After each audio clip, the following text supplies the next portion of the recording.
So it's a very broad topic that we're dealing with, this Advisory Council on Migration, and it's interdisciplinary. So we have a lot of people with a legal background in our commission, but also people with economic knowledge, and we combine academic knowledge with more professional knowledge. So we don't, not everybody is a professor in our council. Some have had work as a mayor in a big city and have experiences that are very valuable for thinking about giving the government advice.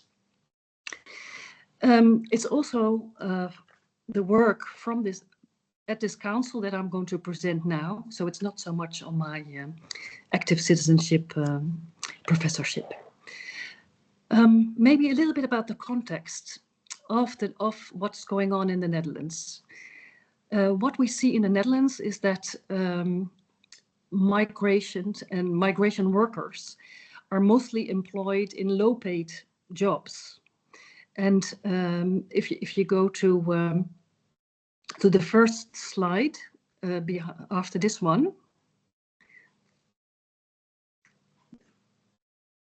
we can see that we have had a huge increase in the Netherlands of labor migrants. So in 2006, we had 200,000 people that came to the Netherlands, and now 2021, well, it's even more now, there are about 800,000 labor migrants in the Netherlands, which is an incredible increase. And most of the people that come to the Netherlands are from the European Union, about 80%, and 20% comes from outside Europe, which is a much smaller percentage. And if you look at the statistics and where these people work, which is the next slide. Can you put on the next slide? Yes. This is where most of the people work, in horticulture, also in logistics, in distribution centers, as we call them. And if you go to the next slide, we can also see that most of the people, labor migrants, have a minimum wage. That's the orange. If you look at the orange, it says the minimum wage. So half of the people have a minimum wage, and in the Netherlands, hardly anybody earns a minimum wage. Most of our workers have collective agreements, which are much higher than a minimum wage. And so what we see in the Netherlands, and then you can go back to the slide in the beginning, in the Netherlands, we see that our economy is growing because of the low-paid migrant jobs. And this is very economically not very good, we think, because this means that we thought we were going to have a knowledge economy, but it turns out that our economy is a low-paid economy, and that growth is mostly in low-paid jobs, and that is because of labor migration. Can you go to the slide before this, where Yes. So we see that this is not only a problem, an economic problem in the Netherlands, but it's also very problematic for the migrants that come to our country. So what we see is that the work of migrant workers is accompanied by persistent malpractices. And even 10 years ago, we already had a big report showing how many migrant workers were treated badly by their employers, but also the housing they have is very sober and also sometimes very expensive. So what we see is that this continues to be, but I think that these malpractices are very bad. And I also know that even in Poland, people are worrying to come to the Netherlands and saying, well, better be careful. And in Spain, there's also worries, and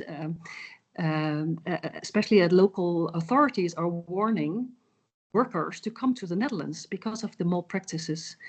But that is not the only thing. We do have a lot of cowboys, but the problem is that it's a fundamental element of our labor market to have this low-paid work, which is completely legal, but which is very much on the low level of our labor market. And what we see is that a lot of workers, they stay in the Netherlands, so 50% leaves, but 50% also stays at the moment in the Netherlands.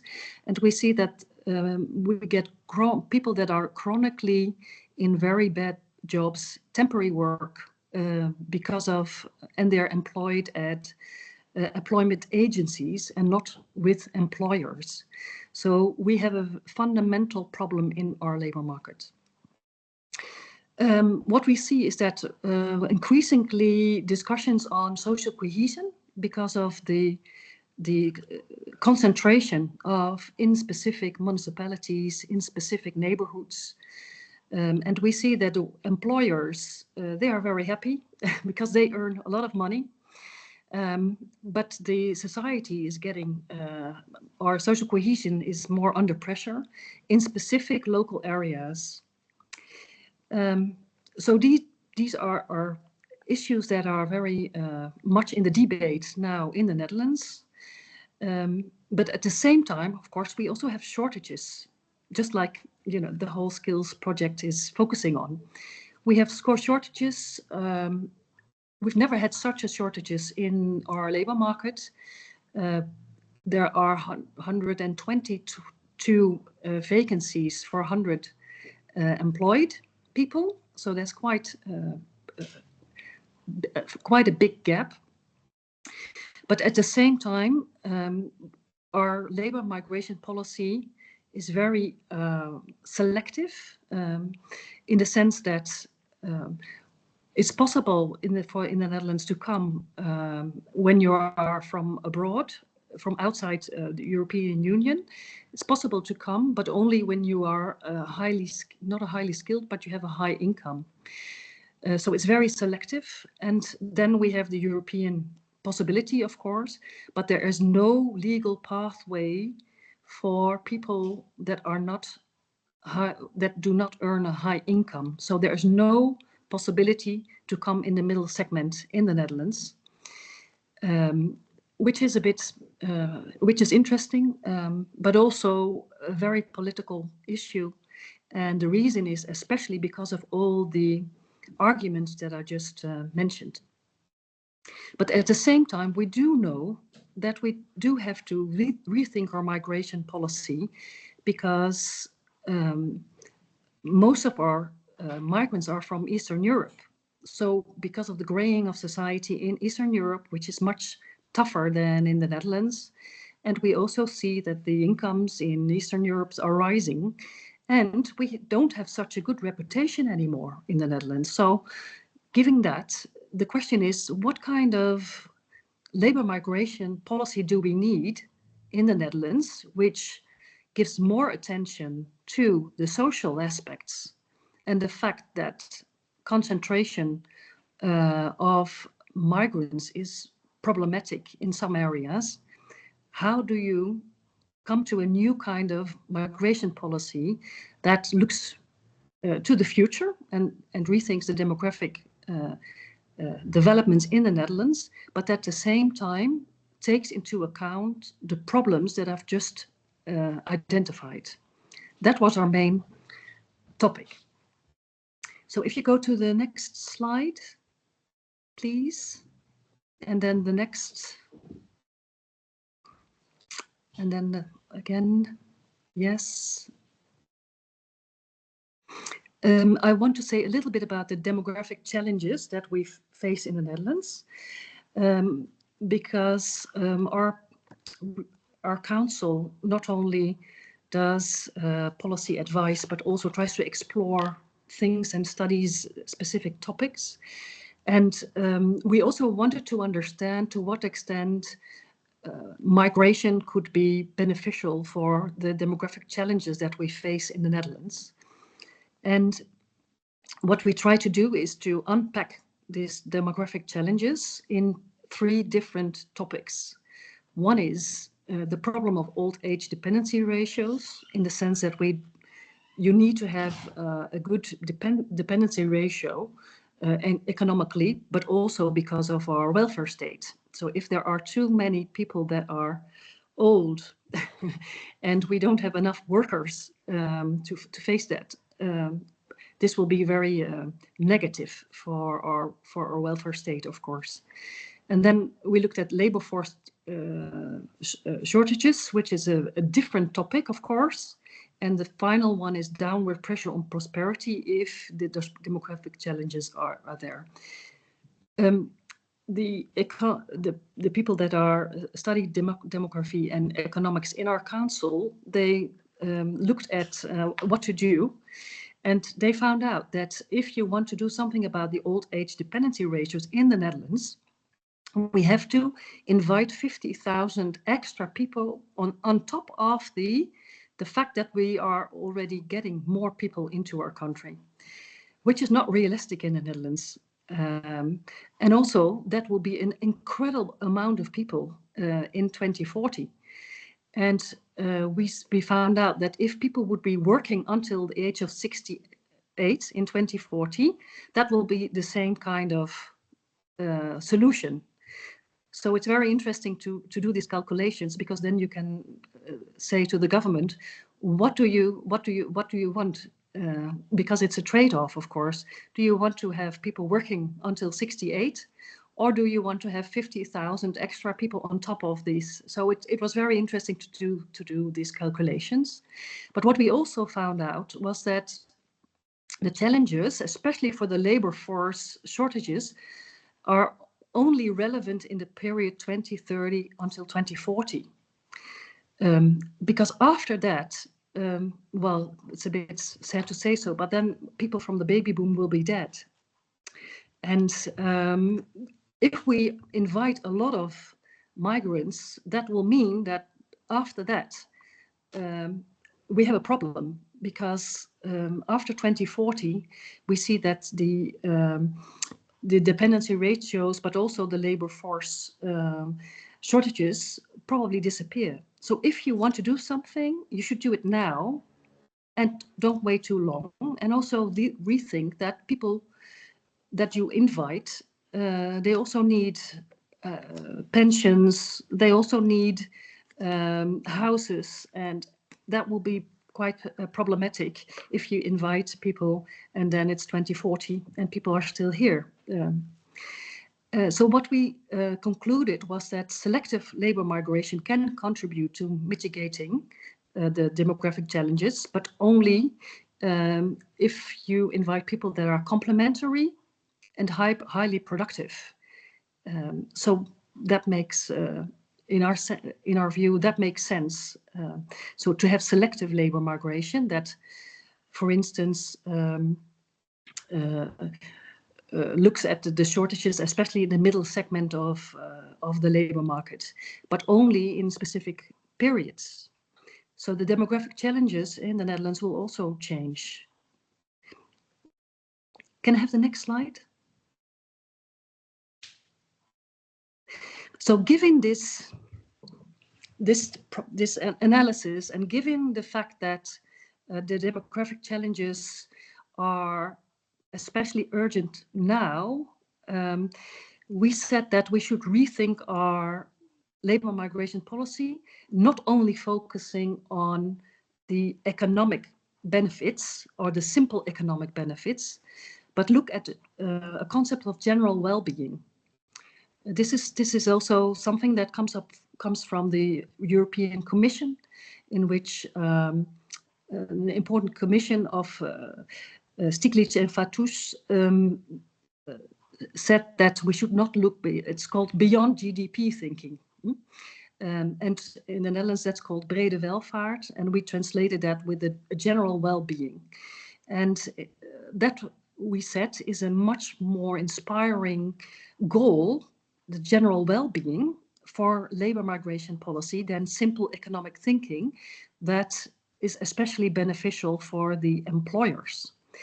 And this general well-being means that we have to look at the consequences here and now, later, so do things that are also important for the and beneficial in the future, and elsewhere, the country of origins, the people where people come from. So it's not general well-being if we only look at the benefits for our own country. So these three elements are crucial for the concept of general well-being.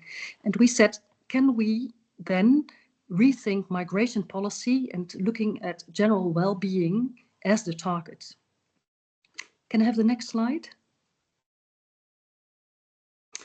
And general well-being also means that you do look at the economy. I mean, it would be a bit too simple not to take into account economic benefits, but also the social elements of migration and the impact it has on the society, the host society, people who live there is very important, and of course the societies in the places where migrants come from. And the third element we said is the ecology, or the more focusing on the ecological aspects of general well-being. So these three together are important as a concept. Can I have the next slide?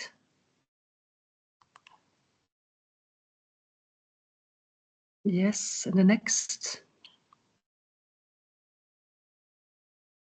And the next. So if you look at this targeted labor migration policy, you have to look at two domains of migration. First is what to do with people from outside Europe. Can this concept be useful for them? And the second is, of course, the labor mobility is especially European, and we don't have much control on that. But what can we do to make it targeted more to general well-being? These were the two issues that we had to address, and I will tell a little bit about that now. Starting off with what to do, how does this general well-being concept changes our thinking about people from outside Europe? Can I have the next slide?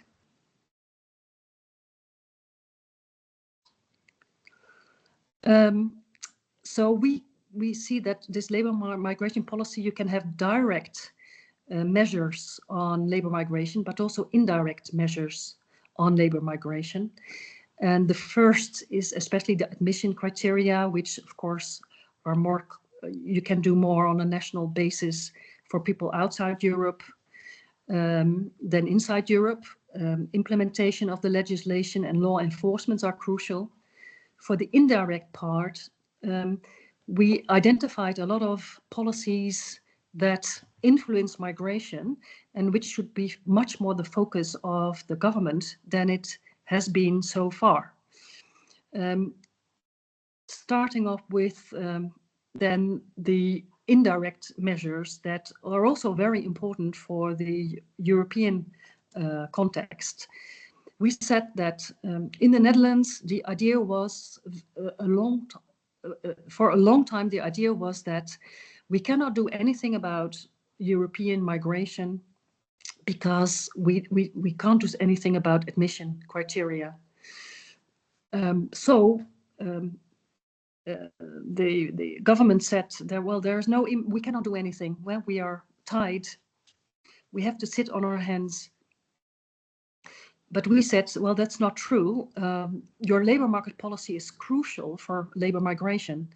And especially in the Netherlands, we have an incredible flexible labor market in which everybody can become a self-employed. Everybody can set up an employment agency and hire people. And we have lots of flexible arrangements for employers. So doing something about that would target labor migration much more than the unregulated neoliberal labor market arrangement. Also, the quality of work. If you if the quality of work is better, then maybe people from inside the Netherlands would take up that jobs rather than inviting people to do this 3D jobs. Economic policy is a big issue at the moment in the Netherlands. Can we develop an economic policy that is that really looks at general well-being rather than simple GDP kind of instruments? So what I try to say is, can you influence the structure of our economy and the sectors that we have? For instance, horticulture and also the meat industry are very big in the Netherlands. And the question is to what extent we can reduce these kind of economic development and invest more in the kind of economy that you want and that you need. So far, our government is not really trying to come up with an economic vision, but I think that is quite crucial to come up with a vision on the kind of economy that you need and that you want, and also include labor migration in that. On a positive way, if you want to have more highly skilled migrants, it also means that you do have to invest in an economic structure, for instance, in areas in which you connect employers and training possibilities, and that can also attract a specific kind of migration. So economic policy and thinking about the structure of your economy is quite crucial for migration policy.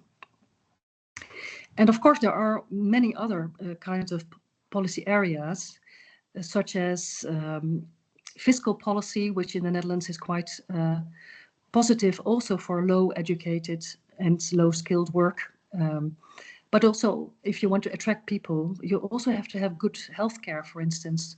So if you still want to have the Spanish people working in healthcare, for instance, then or you want to attract the Indian people, you also have to have good healthcare because otherwise people won't come. Can I go to the next slide? So, and can I go to the next slide? Sorry. And the next.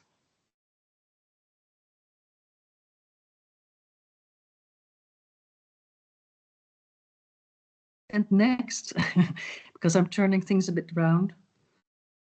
Yes.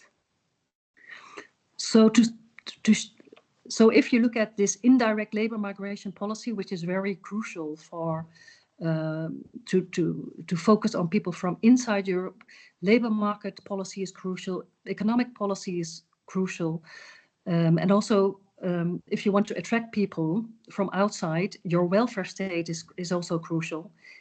And we talk a lot about the welfare state magnet as in a way that people are worried that welfare states attract the wrong kind of people and people that come to live on benefits.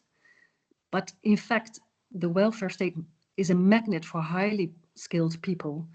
So if you have good child care, good care leave, and these kind of arrangements, that can be attractive. So you can also rethink it a little bit. So your indirect labor market migration policy can really help you to shape the labor migration that you really need. And for instance, which also focuses on general well-being rather than only the economic benefits of migration. For instance, if you want to have much more people that work in healthcare, for instance, or in the technical domain, then these kind of policies can be helpful for that. So this is for outside Europe. Now I'm going to finish off soon. What we propose for the direct labor migration policy focuses on people from outside Europe. So can I go to the slides before this, which says one?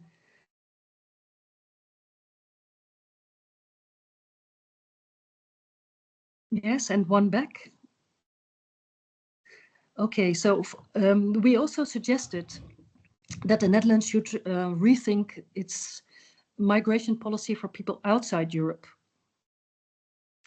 And what we said is we argued that in the Netherlands, which only has policy for people that have a high income, they can come as a knowledge worker to the Netherlands.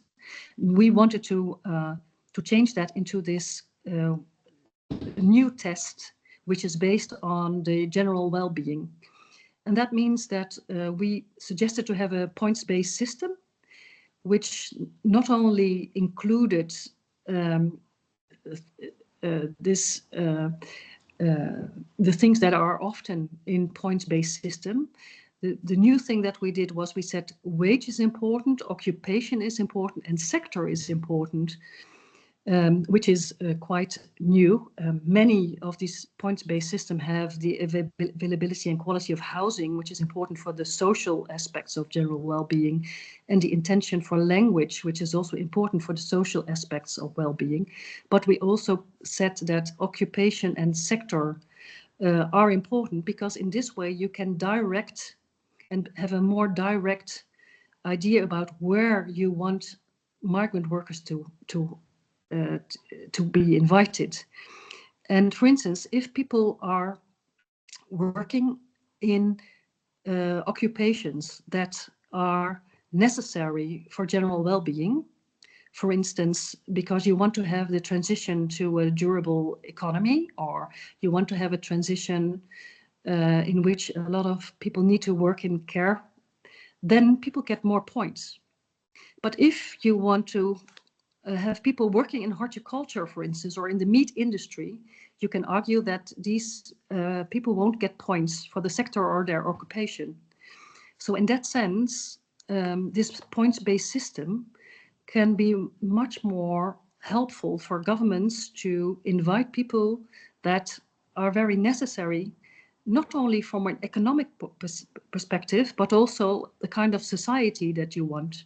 If you want to focus much more on care, or if you want to focus much more on the technical parts that are necessary for our transition, then you can give points to people. So in that sense, the general well-being tests can help you to have the kind of labor migrants that come to your country. Can I have the next slide? And I started off by saying that the general well-being is it's important to think about now for later. That's also why we wanted to have the Dutch language as an important aspect of it, because we see nowadays that a lot of people in the Netherlands don't speak the language, and half of them will stay. So language is very important for the social aspects and for later, so people can have a career in the Netherlands and won't stay in low-paid jobs. So here, now, later are important in our. So what to do with elsewhere? And this is my final aspect. We found out that if you look at the country of origin perspective, it's very difficult to give points or to include that in your points-based system, because on the one hand, of course, we have a discussion of brain drain, but we also see brain gain in people that come to the Netherlands, work in specific sectors or at the university or in technical work. They go back to their home country. So it's very hard the context is very crucial, and also the country and the kind of work that people do. And remittances, of course, is also a positive thing. So it's very, very difficult to take this into account into your system. But we did say that if we found out that many people from countries come to the Netherlands, we do have to have the discussion with the countries of origin and make sure that if too many people come from a specific country and there is a negative, overall negative feeling about this, and that the impact of that so many people leave is very big, we should take that into account in the point-based system. So not allowing people from specific countries, from specific jobs to get into the country. But a more positive thing is to, and that is also a report that we did in the Netherlands, which is called a carefully considered labor migration policy. We also advocated in the Netherlands to have sectoral migration partnerships, which means that especially in the domain of care, we said in the Netherlands it's not possible to come to the Netherlands if you are even highly skilled nurses won't get into the Netherlands because the income level is too high for them.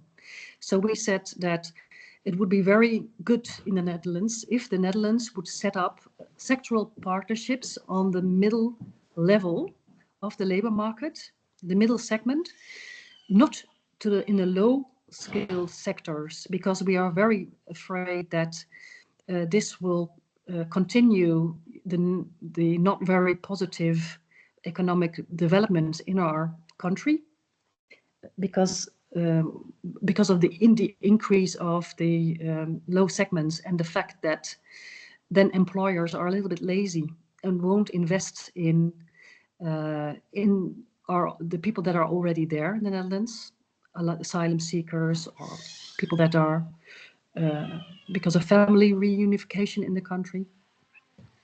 So we said that these partnerships should be in the middle segment, and it's very important then that you do think about the countries of origins and set up a partnership that is also beneficial for the country of origins. For instance, to have training and for 100 people, and then 50 will come to the Netherlands while the other 50 remain in the country of origin.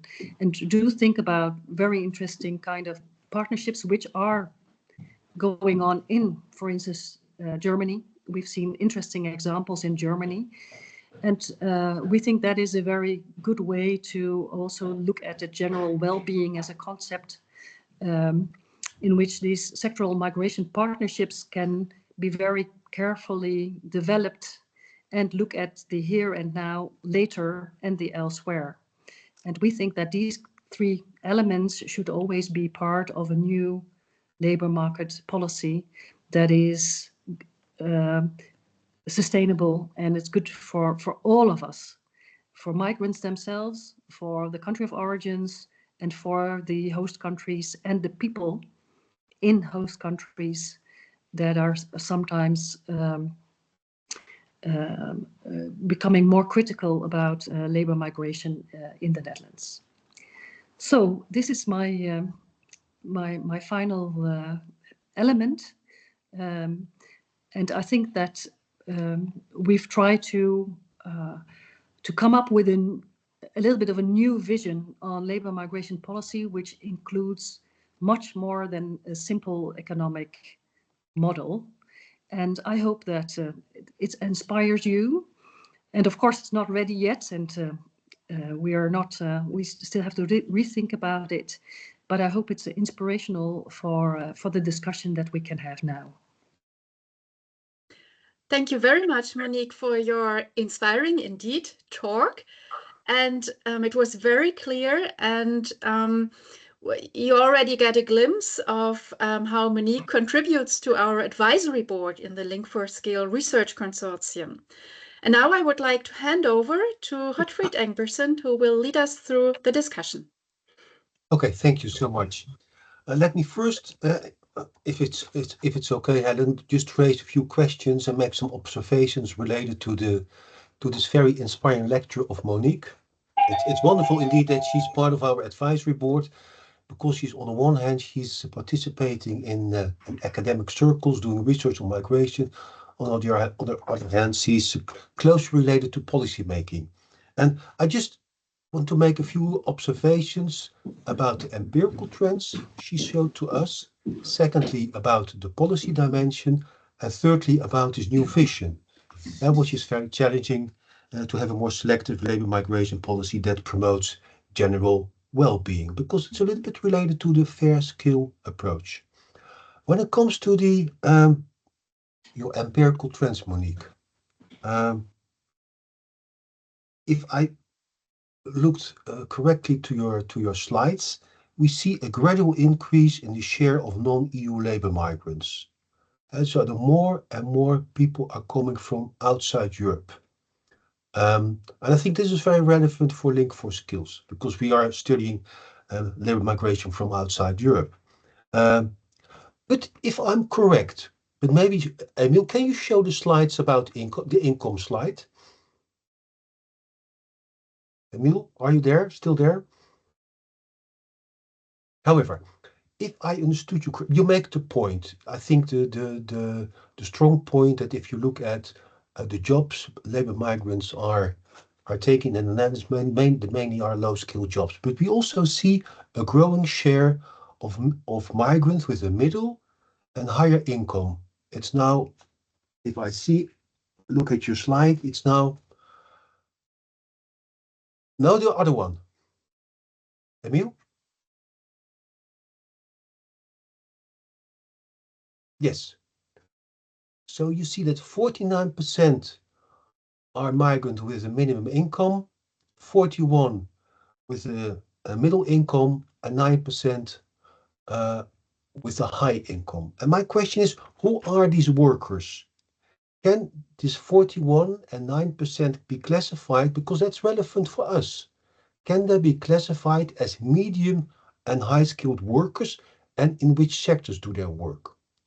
Because you see an increase, you see that the share of medium and high-income migrants is increasing during the years. And now we know that presumably they are not working in healthcare, because it's extremely difficult in the Netherlands. So the question is, in which sectors? Is it construction, professional, scientific, technical service? So it's more an empirical observation, Monique, which is also extremely important for our project. Secondly, about the policy dimension, I think, of course, you stated correctly that as more labor migrants will come out from outside the Netherlands, from outside Europe, government control over migration will increase. And so the Dutch government can set conditions and facilitate arrival in a structured way. However, I think it's a strong point you are making, that the Netherlands is rather reluctant, is rather hesitant to develop a well-structured labor migration policy. That's a point you are making. Contrary, if you look at our project, you see that Germany and Austria and many other countries, Canada, for example, have a rather developed, or a more, let's say, a more developed vision about labor migration policy, specifically also related to the medium-skilled. As you know, you have it in Germany, but Helen knows better. You have the Fachkräftemigration. And the question is, why is the current government, and not only the current government, so reluctant to have a more developed migration policy? Well, we see that there are substantial shortages with respect to skilled migration, but it's not only related to low-skilled migration, but also to skilled migration. And for us, because as you know, we have in our project, we have this notion of making use of migration corridors, making use of established corridors or create new corridors. I'm just curious what is your vision about this notion? Why, for example, does the Netherlands not make use of this rather established migration corridor between Morocco and the Netherlands? Well, Germany is. Why? I'm going to ask you all kinds of very difficult questions. They are difficult to answer, but you know, I take this freedom. Because it's puzzling, because you know, liberal states have always give openings for labor migration, and these openings are, no, there are, I think, substantial openings with respect to high-skilled migration in the Netherlands, but extremely difficult when it comes to this more medium-skilled migration. And finally, you have this, I think, indeed, this very advanced, this new vision on the selective migration policy that promotes general well-being. And of course, this is to a certain degree, especially when you spoke at the end about the origin countries. For us, this fair skill, as our project has this notion of fair skill migration policies. Is it possible to relate your vision to our project? Can we extend the idea of general well-being also to include origin countries and migrants themselves? Because you had the migration test, this test, the admission test, it's about their qualities. But how relevant is this general well-being for the migrant themselves?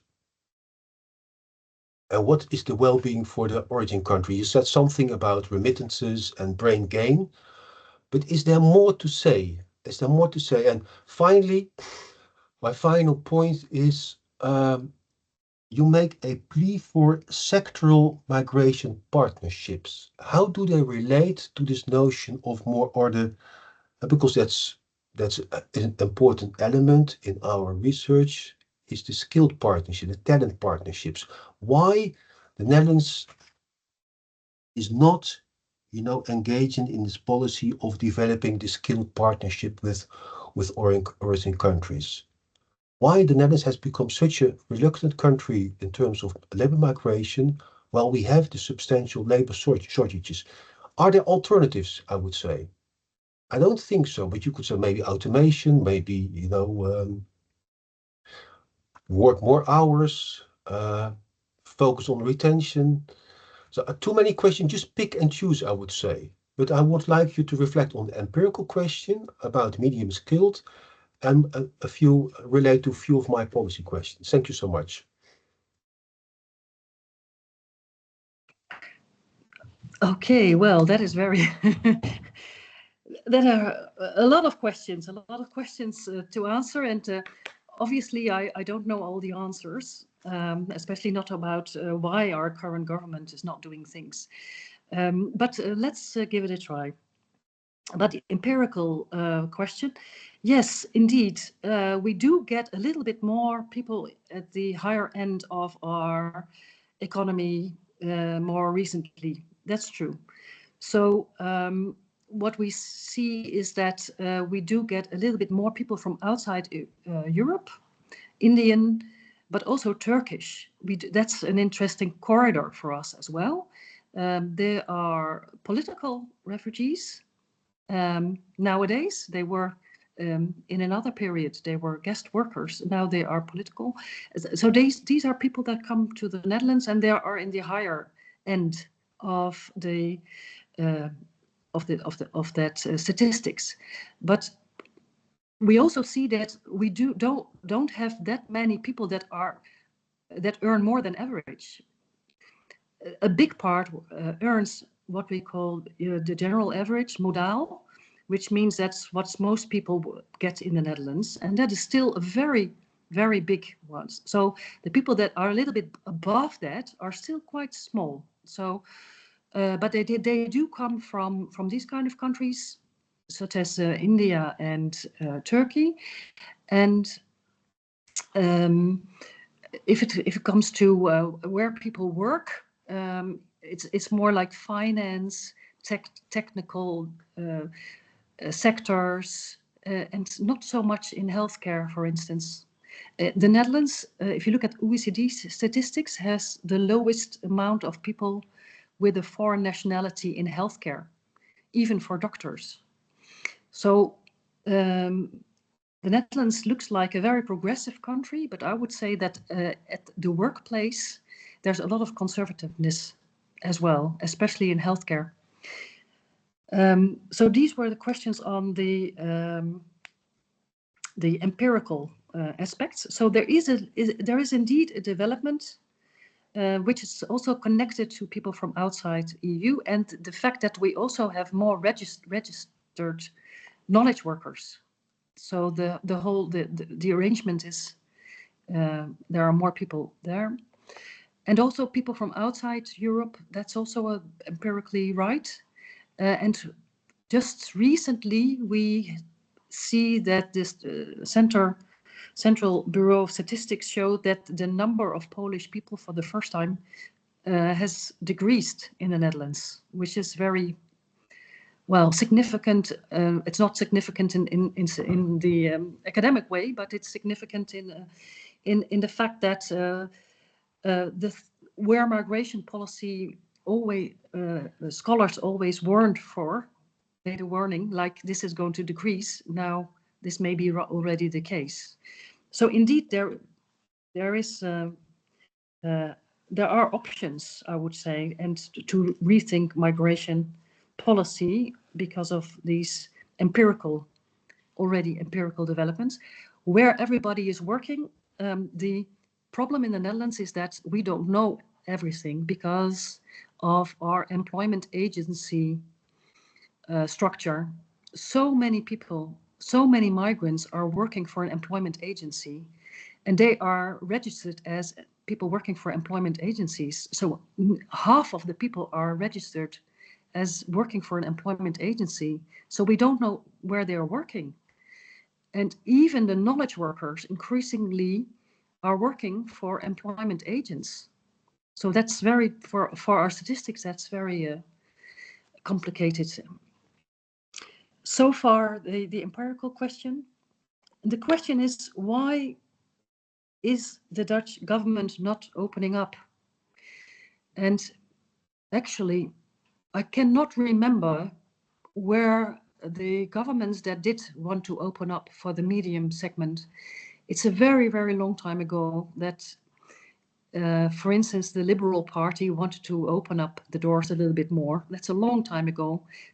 There's only one political party in the Netherlands that for a decade now argues that we do have to open the door a little bit more for labor migrations. And this party, D66, the liberals in the central middle, they are now very small in our government. So what you see is that there has never been lots of discussion in the Netherlands to open up for the middle segment. What I see is that a lot of employers are not that eager either. First, they are not trusted that much anymore. I mean, the debate is quite big in the Netherlands, and even the employers' organizations are very moderate in their proposals for labor migration. And if they are, I had a meeting in Parliament also with the big employer organizations, and even they argue that first you have to do automation, then you have to employ the people that are already in the country, then you have to reorganize the work, then you have to look at the European, and then at the end they would say, well, maybe we should have to do also a little bit for labor migrants in the sectors, especially the technical sector, because healthcare is very problematic because in the Netherlands it is said that we have to shrink the professionals, the care professionals, because they're too big. And actually I just had a meeting this afternoon with people that are board members of big care organizations, and they also said that, you know, it's not one of the options, because we should do things first. Also, the people are also worried about the hostile climate in the Netherlands. So we have a transition in the Netherlands in which biggest party is now radical right party. So they also said, you know, why should we open up and should we invest in that while the climate is so hostile? And also colleagues, migrant workers also need nice colleagues, isn't it? And in care, they say, well, we're too busy to deal with that. And they're also a little bit hostile. And what I see in research is that people from highly skilled people want to go to countries that have a tolerant atmosphere. Labor migrants in the low-skilled labor market migrants, they don't seem to care that much. That's not my view, but that's what I see in research. But moderate and highly skilled people are very how do you say that? They also the discussions about asylum seekers that hits them in their face.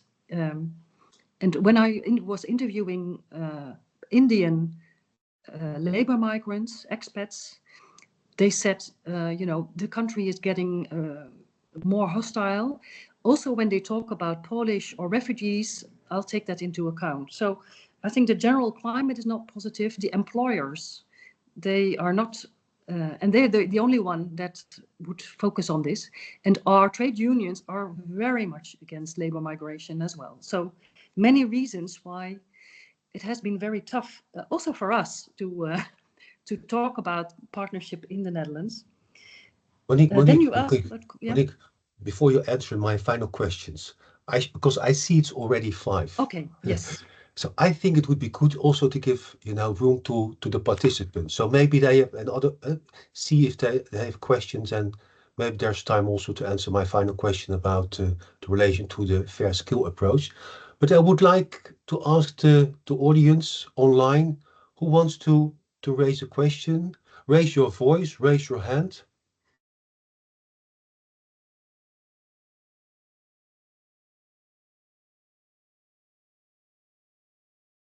I don't hear any voice, and no one has raised his or her hand.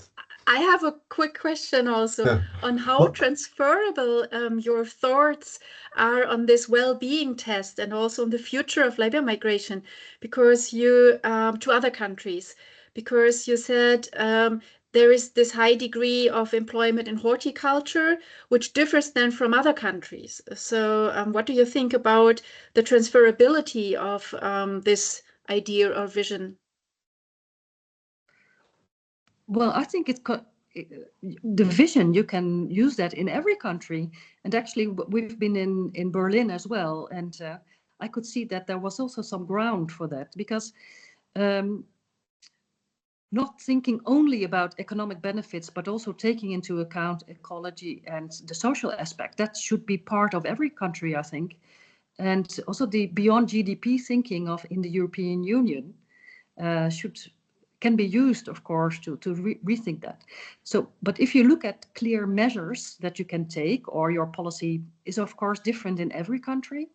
But I do think that thinking about what kind of economic structure you want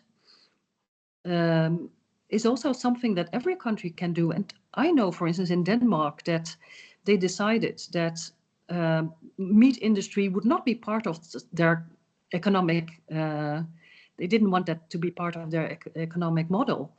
And so they said, we're going to make it really difficult for the meat industry to be here. And then they didn't get the labor migrants as we did.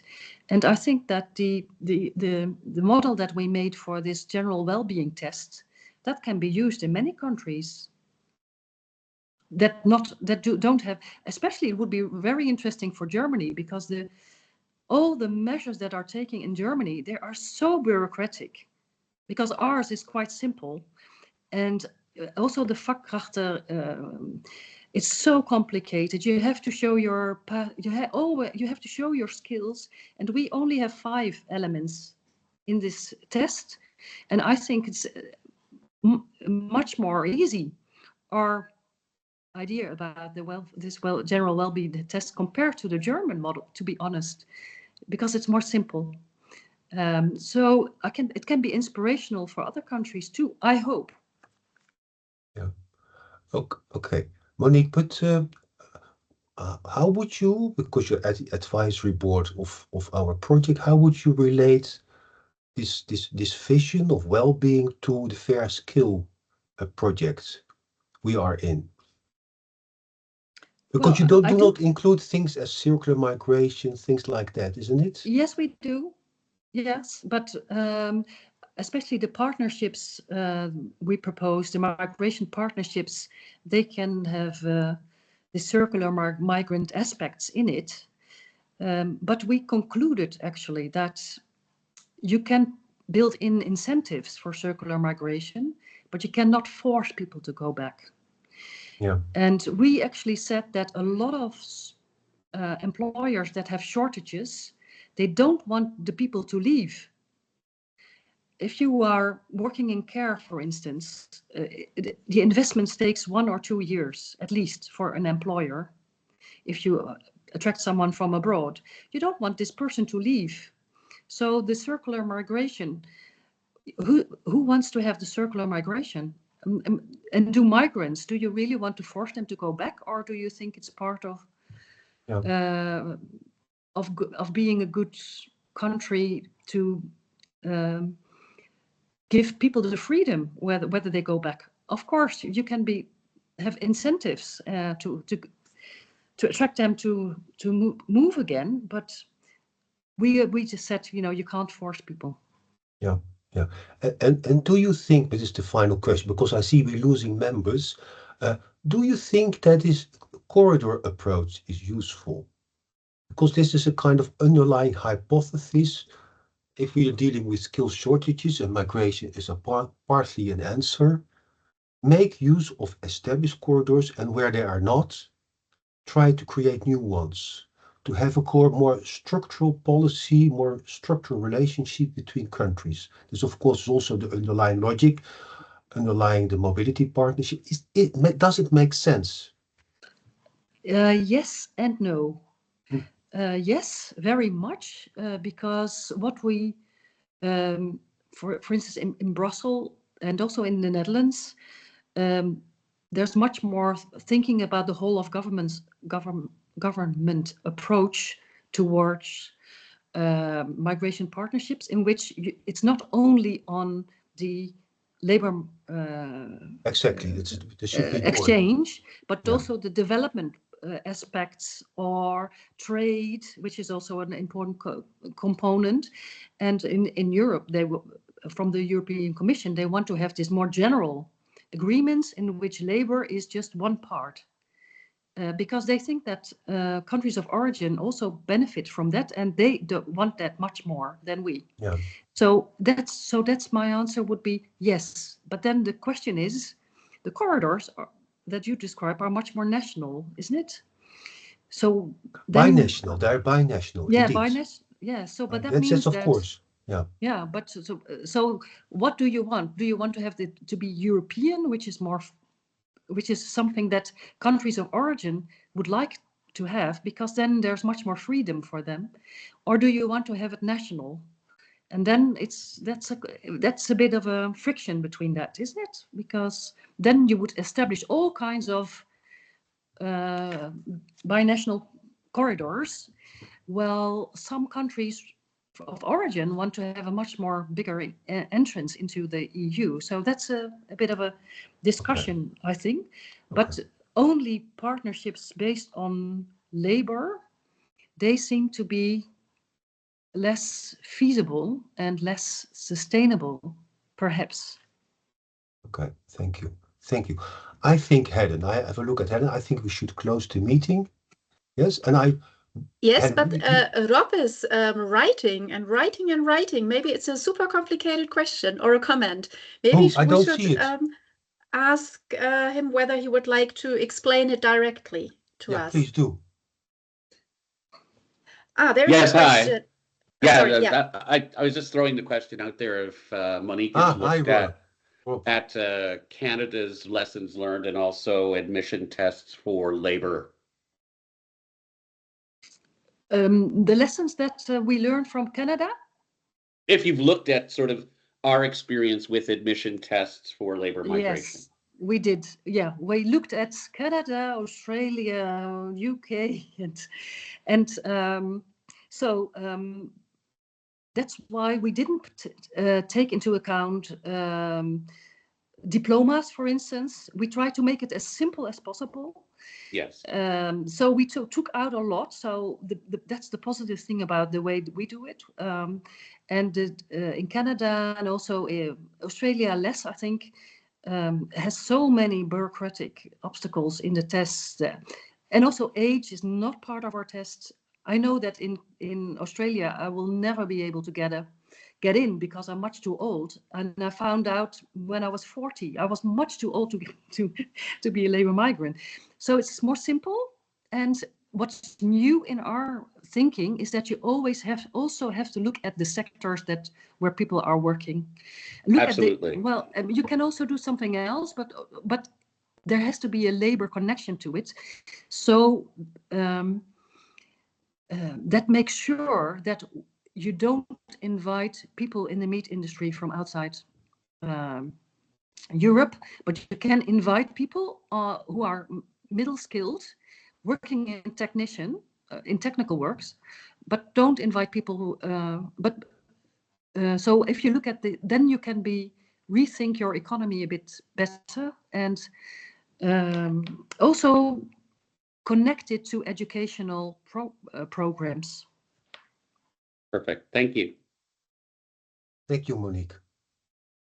Yes, I have a look at the chat. I don't see any new messages. So again, first of all, I would like to thank Monique for for presenting her. I would say a vision, and the vision of the Council of Migration for presenting this vision. It was wonderful to listen to this lecture.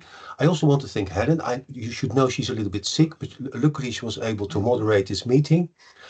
We should have asked permission to you for recording it, but luckily no one objected. And finally, I would like to invite you warmly to the lecture, Labour Migration and Fair Recruitment for Decent Work, by Charles Allen Quewin. Maybe you could show the slide, Emil, because this lecture will be held on March 25. Emil, can you show the slide? However, this is the next, I think, lecture in the series. Is the third one.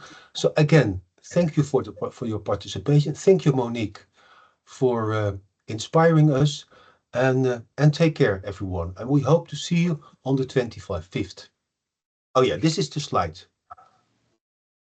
I hope to see you again. Okay. Take care. Thank you. Bye-bye. Thank you very much. Bye-bye, everybody.